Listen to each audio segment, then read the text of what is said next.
A live look at the U.S. Capitol building, where Democrats, led by Pelosi, now control the House of Representatives, and Republicans do still hold the Senate with a slightly larger majority. Pelosi is reclaiming a job she last held 8 years ago. Now she must manage tough negotiations with the Republican Senate and President Trump. The first order of business, trying to end the partial government shutdown. And a live look now inside the House of Representatives. Lawmakers still in session. They are debating Democratic bills to end the government shutdown. KPIX 5 political reporter Melissa Caen here to show us how this momentous occasion played out. Yes, some people were calling it D-Day. Very excited for Democrats to take over, because for 2 years, Democrats have been shut out of power in Washington, D.C., with Republicans controlling the White House, the Senate, and the House of Representatives. So today, they were thrilled to be back in charge of at least one of those. And San Francisco Congresswoman Nancy Pelosi was easily elected Speaker.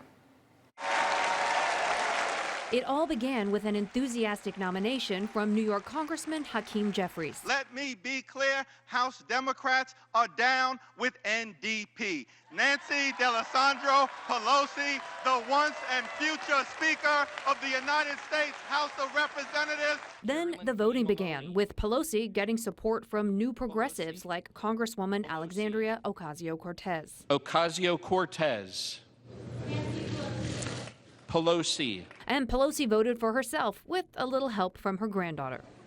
Pelosi. 15 Democrats did not vote for Pelosi, but she still got the support of 220, and that was more than enough to win. The Speaker-elect, Nancy Pelosi of the state of California. The top Republican vote-getter was Congressman Kevin McCarthy. He'll be the House Minority Leader. He represents a district in California's Central Valley. So now both of the most powerful people in the House are from California.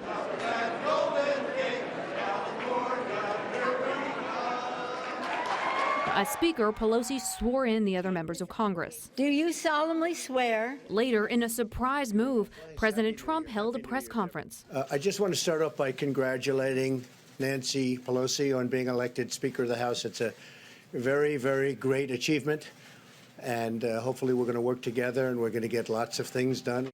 And not only is Pelosi the first and second woman to be elected Speaker of the House, she's also the second person ever to be elected Speaker, then lose the position, and then be elected Speaker again.